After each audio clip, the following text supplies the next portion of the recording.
social media buzz, y'all. So I want to send my prayers and my condolences to all the people that is involved in this explosion, y'all. So far 3 people are dead and 3 are injured in a Whitmore Lake house explosion, y'all feel me? So some viewers got a good view of the explosion debris. We're going to actually see the debris come up out of the sky. I tried to enlarge it where we can actually see it. Y'all see that?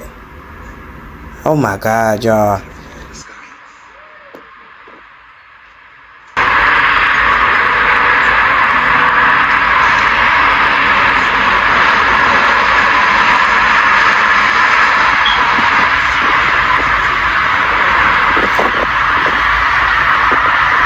is that? Look at the thing swirling.